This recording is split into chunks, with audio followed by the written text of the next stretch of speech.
l'Assemblée nationale, le nombre des députés.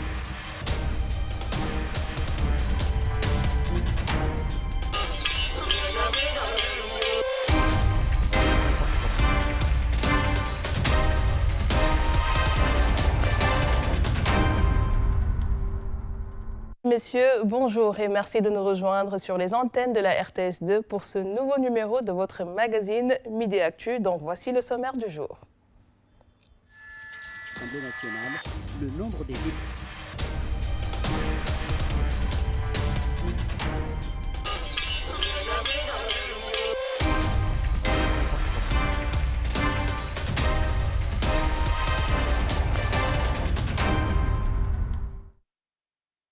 Voilà donc, merci de nous accueillir chez vous et nous démarrons tout de suite avec la rubrique Société, comme vous l'avez vu dans ce sommaire. Donc nous parlons de l'UNICEF, l'UNICEF qui a été créé en 1948 et qui fêtait justement ce mardi ses 72 ans. 72 ans à œuvrer pour vraiment le respect et l'amélioration des conditions de vie des enfants. L'historique de la création de l'UNICEF en images tout de suite.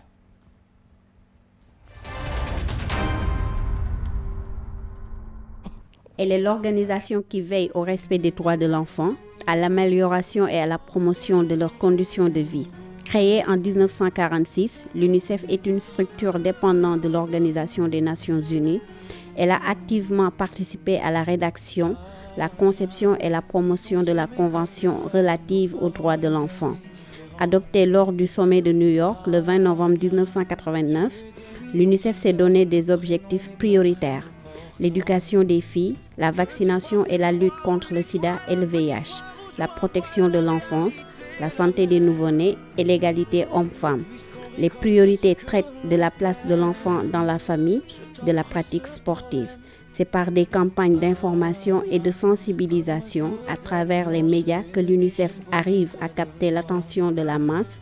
Il est d'ailleurs indispensable pour cette association de pouvoir répandre leur message et sensibiliser le public à leur cause. Que nos espoirs se relèvent, que dans nos cœurs coule la sève et les embruns des jours meilleurs. Mais si la barbarie n'est qu'une erreur, Anya, pardonne-la.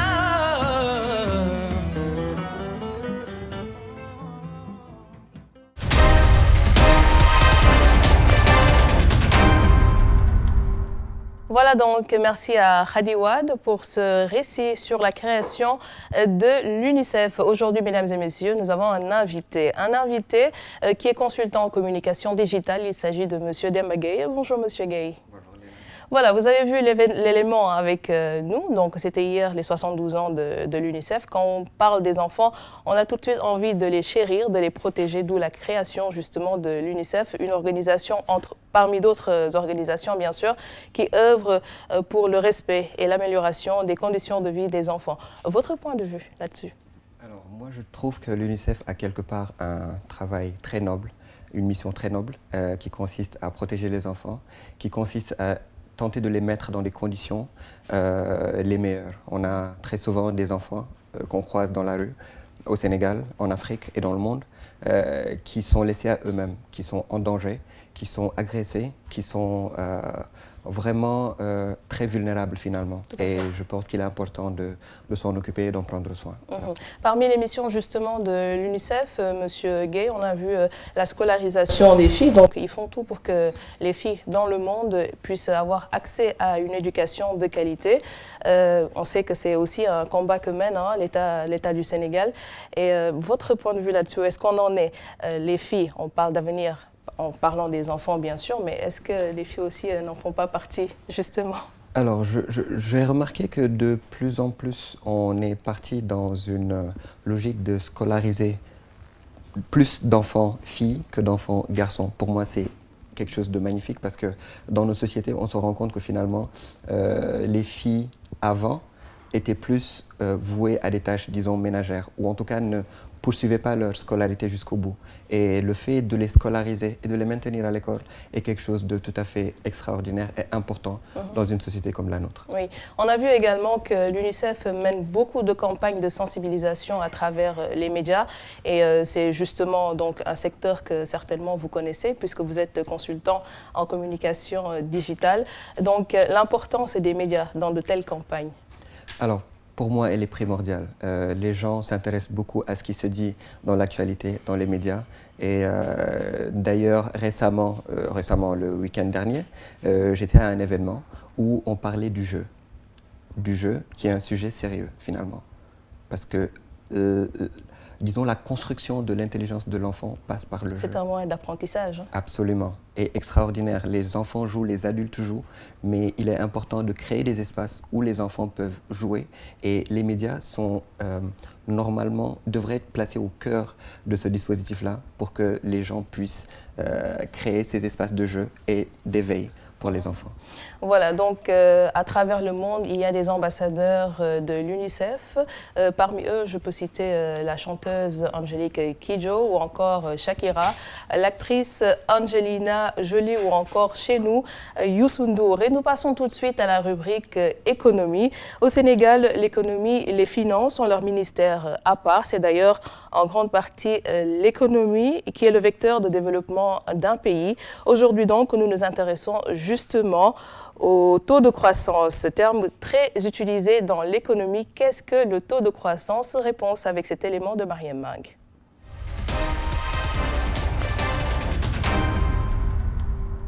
De 6,6% en 2018, le Sénégal atteint un taux de croissance de 6,8% en 2019. L'annonce a été faite par le ministre de l'Économie, des Finances et du Plan samedi lors de la clôture de la session budgétaire à l'Assemblée nationale. Taux de croissance, que signifie l'expression? Le taux de croissance permet de mesurer l'évolution d'un pays ou d'une entreprise, d'une période par rapport à une autre. Il est directement lié au produit intérieur brut du PIB d'un pays donné. Le taux de croissance est généralement exprimé en pourcentage. L'État du Sénégal qui va atteindre un taux de 6,8% en 2019. Pour ce faire, un plan d'action prioritaire estimé à 14 000 milliards environ va être nécessaire, selon le ministère de tutelle. Le Sénégal a fait des efforts en matière de services d'appui à la production, notamment l'énergie et le transport. Ces dernières années, il a pu profiter de la baisse des cours du pétrole.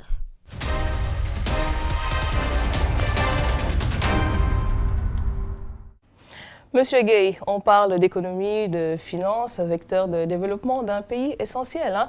Et tout de suite, je vais vous demander, en fait, puisque vous êtes consultant en communication digitale, quelle est l'importance de l'économie quand on parle de digital également? Parce qu'on sait que l'économie touche différents secteurs, notamment le digital.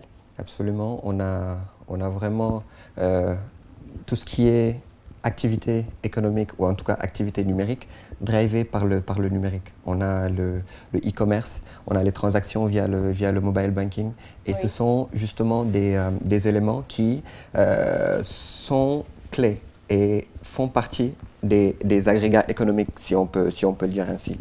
Et pour moi, il est important de prendre en considération ces aspects-là de l'économie, finalement, numérique, et qui, malheureusement, on n'a pas tous les chiffres qui peuvent nous permettre de voir l'impact de l'économie numérique dans l'économie globale. Ou en tout cas, ce n'est pas des chiffres, disons, actualisés, mais je pense qu'il est important de savoir la part de l'économie numérique dans l'économie. Et concernant justement la sécurité, en parlant d'économie numérique, on sait que du côté, en tout cas, d'Internet, il y a souvent ces questions de piratage, hein, d'exploitation des données d'autrui.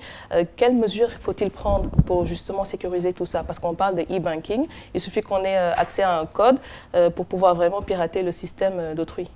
Alors absolument, autant du point de vue de l'économie, du point de vue de la sécurité des données financières des gens, il y a aussi la sécurité, disons, individuelle sur les données personnelles.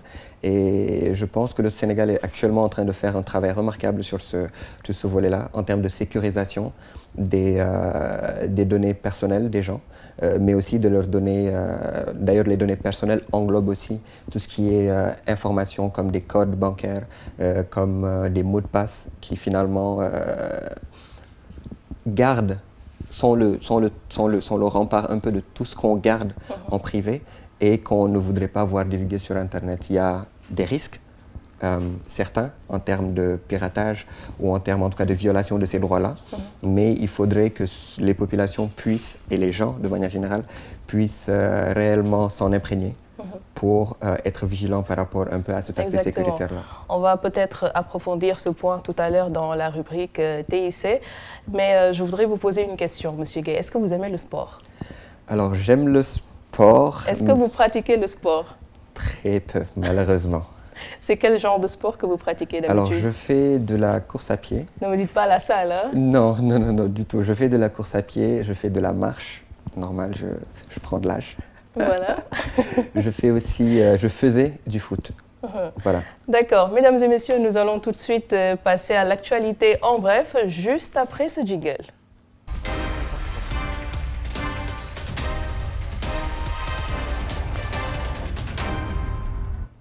Alors, l'actualité en bref, nous parlons de sport avec la qualification des Lions du Sénégal en demi-finale de la CAN Beach Soccer qui se joue actuellement en Égypte. Les Lions ont donc battu la Libye 2-1. Le Sénégal rejoint ainsi le pays hôte et le Nigeria en demi-finale.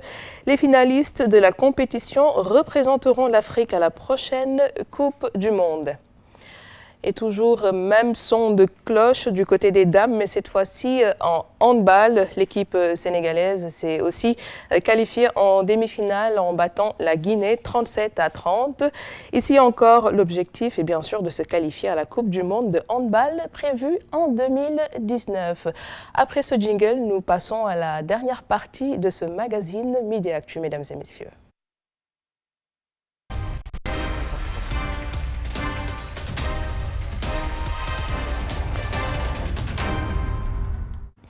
C'est un phénomène social devenu viral. Aujourd'hui, les réseaux sociaux sont utilisés d'une manière très critique au Sénégal et cela fait réagir même les autorités. Beaucoup sont devenus donc très inquiets par rapport à cette situation. Quelles sont les mesures à prendre? Comment faut-il utiliser les réseaux sociaux? Ce sera en développement avec notre invité, mais tout de suite, je vous propose de suivre ce reportage de Kodou Mohamed Sissé.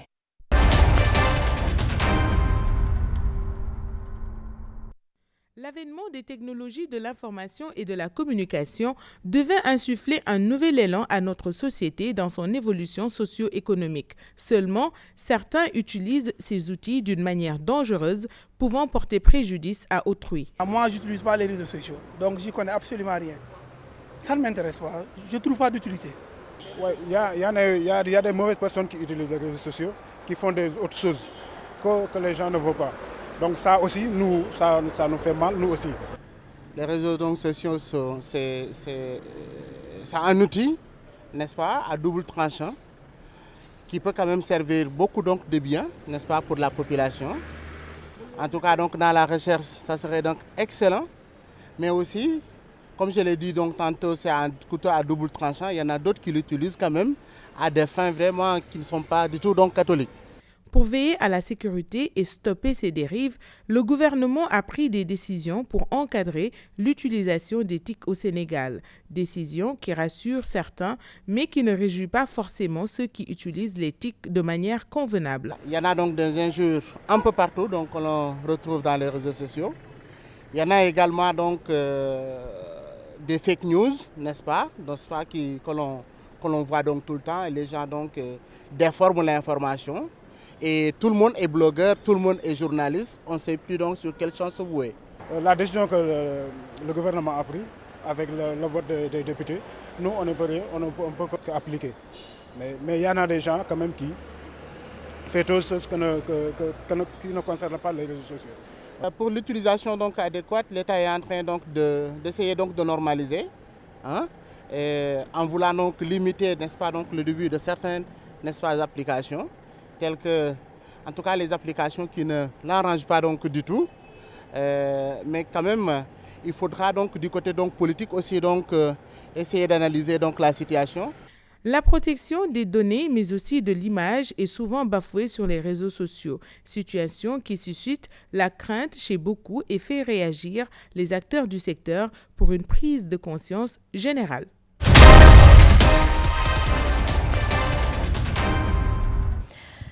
Merci beaucoup, Kodou Mohamed Sissé. Monsieur Gueye, vous êtes donc l'invité pour ce numéro de Midi Actu. Et je rappelle encore aux téléspectateurs que vous êtes consultant en communication digitale. Monsieur Gueye, je veux juste rebondir avant d'étaler, de développer un peu le sujet sur une affirmation d'un des intervenants. Il a dit quelque chose quand même d'assez important, c'est qu'on parle des fake news. C'est devenu vraiment une mode, une tendance sur les réseaux sociaux, ça c'est d'un. On ne fait plus le distinguo entre qui est journaliste, qui est animateur, qui est blogueur et qui ne l'est pas. Alors aujourd'hui, tout le monde est porteur de voix sur les réseaux sociaux.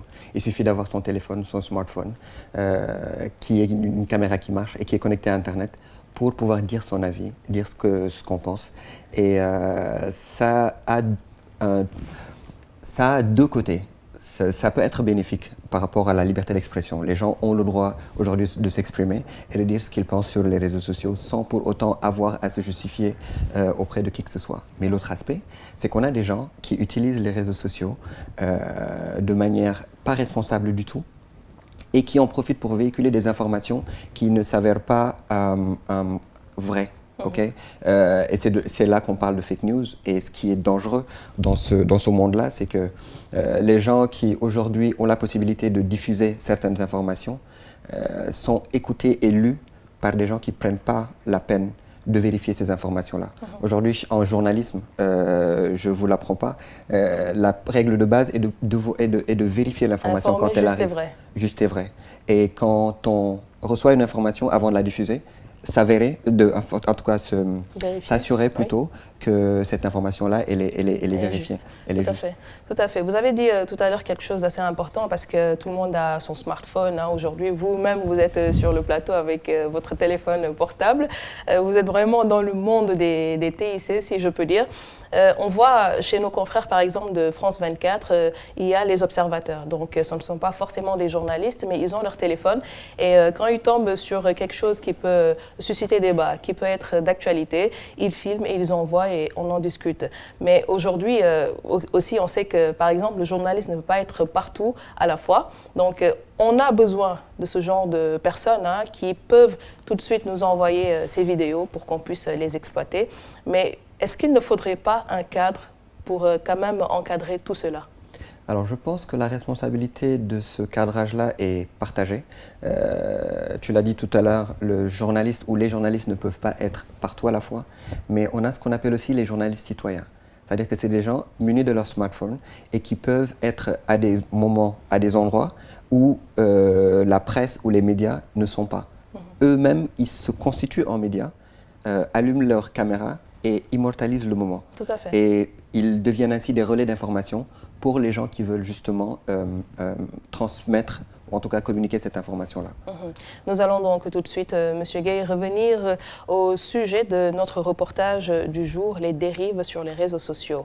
C'est devenu une tendance également.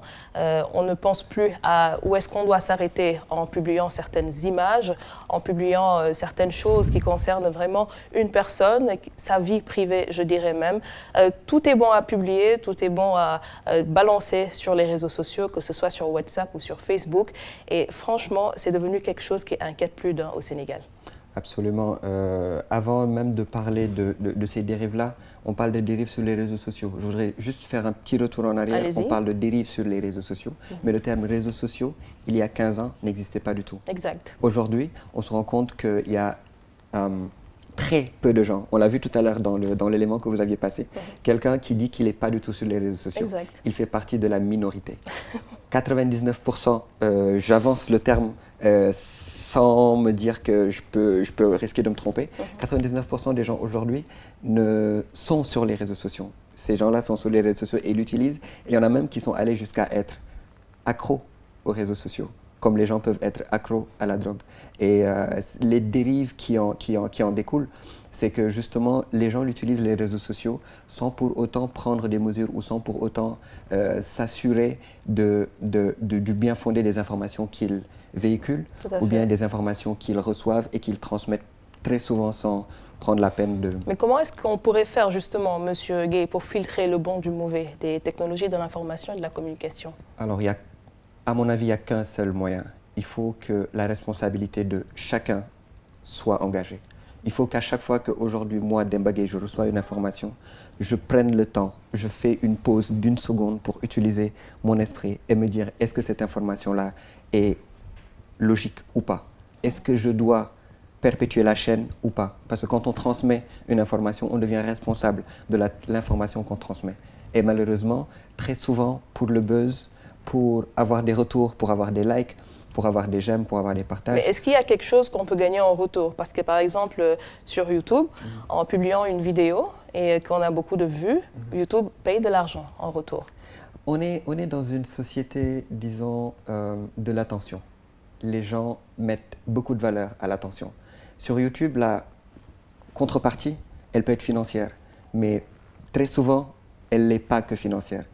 Il suffit que les gens puissent arriver en masse sur votre chaîne YouTube pour regarder du contenu, pour interagir avec vos contenus, pour que vous vous rendez compte que votre valeur même en tant qu'être humain augmente. Et c'est pareil sur YouTube que sur Facebook, que sur Instagram. On est dans une industrie de l'attention finalement, que ce soit à la télé, les réseaux sociaux. On a besoin que les gens soient au courant de ce qu'on fait pour se sentir mieux, tout simplement. Même sans être payé en retour. C'est cette rémunération-là, cette gratification-là qui fait que les gens se mettent dans des... comment dire, dans des situations dans assez des exposées. situations assez complexes. À s'exposer. Voilà. Oui, vous avez parlé tout à l'heure également de responsabilité et justement, on sait que depuis quelque temps, l'État du Sénégal s'est en tout cas autosaisi en adoptant une loi, un projet de loi qui n'a pas encore été promulgué, mais en tout cas pour encadrer l'utilisation des réseaux sociaux au Sénégal. C'est une décision en tout cas qui ne réjouit pas forcément ceux qui utilisent, comme on l'a dit, dans l'élément les réseaux sociaux à bon escient. On a parlé tout à l'heure justement de e-commerce. Il y a des personnes qui travaillent sur les réseaux sociaux, mais en retour, c'est une situation aussi qui va peut-être pouvoir permettre de limiter la casse. Alors, les avis, ils sont très partagés sur cette question-là. Très mitigés. Très mitigés sur cette question-là. Et en mon sens, il y a quelque part autant une violation de la liberté d'expression que de l'intimité des gens. Parce que si on arrive à modérer le trafic, si on arrive à mettre des restrictions sur les canaux que les gens utilisent pour communiquer, mais vraiment dans des communications interpersonnelles, pour moi, il y a une violation quelque part. Après, au vu des dérives qui se passent tous les jours sur Internet, il y a quand même raison de réagir. On comprend la réaction de l'État et du gouvernement. Après, pour moi, il faut se mettre autour d'une table et vraiment approfondir la question et pas seulement vouloir critiquer ou casser, parce qu'il y a plusieurs implications qui sont dans ce sujet-là et qui sont assez sensibles malheureusement. Est-ce qu'il ne faudrait pas, donc, dans ce cas, pour ne pas tout de suite vraiment limiter l'accès aux réseaux sociaux, mener des campagnes d'information, de sensibilisation, en commençant déjà par les écoles? Absolument. Pour moi, c'est le meilleur moyen d'avoir une communication, ou en tout cas d'avoir un résultat impactant dans la communication de manière générale sur les réseaux sociaux. Parce qu'on ne peut pas aujourd'hui avoir un résultat positif si on ne sensibilise pas les gens. Si les gens ne comprennent pas l'importance aujourd'hui de communiquer de manière responsable sur les réseaux sociaux du point de vue individuel. Il faut que ça se passe à l'école, il faut que ça se passe dans les bureaux, il faut que les gens en entendent parler à la télé et à la radio pour que justement chacun puisse, du point de vue individuel, prendre ses responsabilités quand il s'agit de recevoir et de transmettre de l'information. Voilà, donc Monsieur Gueye, je l'ai dit tout à l'heure, vous allez régulièrement revenir sur le plateau de Mediactu puisque vous allez être partenaire de ce magazine avec votre structure. Ce sera soit vous, soit d'autres personnes de votre structure qui allaient venir régulièrement les mercredis pour animer cette rubrique technologie de l'information et de la communication. Vous êtes consultant digital, donc est-ce que vous pouvez un peu nous expliquer en quoi consiste ce métier? Alors, je suis consultant en communication digitale et naturellement, ce sera un plaisir de revenir sur le plateau pour approfondir certaines questions avec vous. Et ce que nous faisons, nous, c'est de l'accompagnement en communication digitale pour des entreprises et également pour des organisations. On a beaucoup de gens qui nous font confiance sur ce volet-là. Et souvent, les gens, confient ce travail-là à des agences. Nous, on est ce qu'on appelle une conciergerie digitale, c'est-à-dire qu'on a une proximité encore plus grande avec nos clients qui nous permet de mieux comprendre ce qu'ils veulent et pouvoir les aider dans leur communication digitale. Voilà, donc merci beaucoup Monsieur Gueye. Merci surtout d'avoir participé à cette émission. Merci à vous et à très bientôt. Voilà, donc je rappelle aux téléspectateurs qu'il s'agissait de notre invité du jour, Monsieur Demba Gueye, qui est consultant en communication digitale et qui est à partir d'aujourd'hui donc un partenaire dans ce magazine. En tout cas pour la rubrique TIC. Mesdames et messieurs, c'est la fin de ce numéro de votre magazine Midi Actu. Nous allons être rediffusés tous les jours à 19h et je vous donne rendez-vous demain à midi sur cette même chaîne. Merci à l'équipe technique. On se quitte tout de suite avec la météo du jour.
Assemblée nationale, le nombre des députés